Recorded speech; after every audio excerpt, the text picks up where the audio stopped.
that you never had, or really never knew, because I think you need some guidance. Time to man up. Time to grow up. That speech last night was an embarrassment. You couldn't focus. You lashed out in all directions. You refused to accept responsibility for your own actions, and you were angry. And you were sarcastic.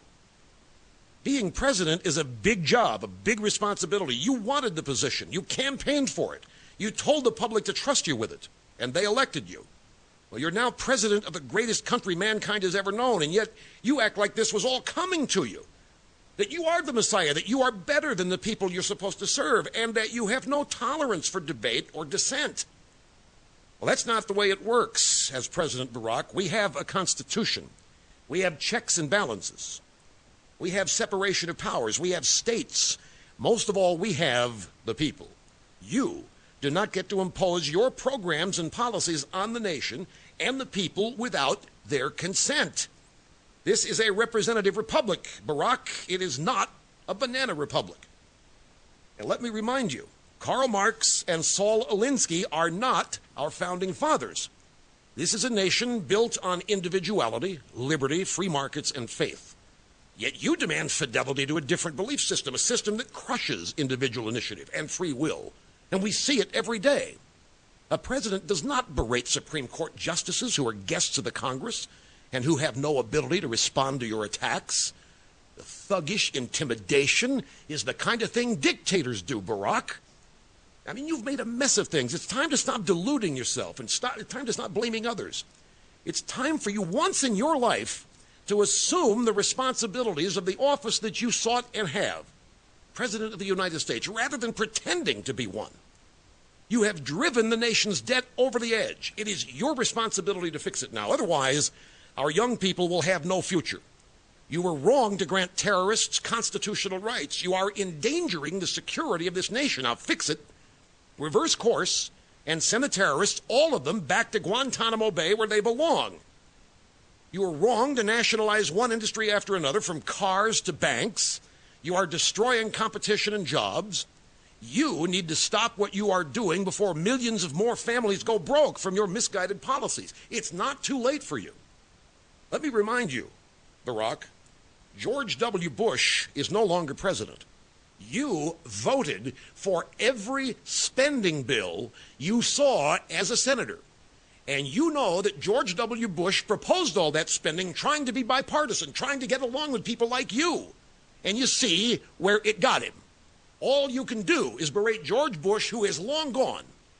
And you are every bit as culpable for all of that out-of-control, deranged spending that you talk about, because you voted for all of it. Your constant character assassinations of your predecessor reflects badly on your own character. You're not only dishonest in your attacks on Bush, but you come across as a whining, insecure, immature lightweight. Cut it out. Stand on your own 2 feet. Defend your own decisions, or change them. Am I right when I suspect that you're in a bad mood because for the first time in your life, there's nobody around to paper over your failures?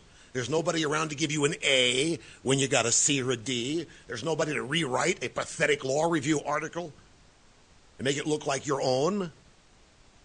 You know, Barack, unlike most presidents, you're dealing with a Congress that has supermajorities in both houses of fellow Democrats. It amazes me that with all the talk about your ability to persuade and communicate, that you can't even hold your own party members together anymore. Is this Bush's fault too? Is it the fault of the banks, the insurance companies, and lobbyists, or is it a problem with your leadership, Barack, or lack of it? It's the latter, Mr. President. You are doing something wrong. The people in Virginia don't like it. The people in New Jersey don't like it.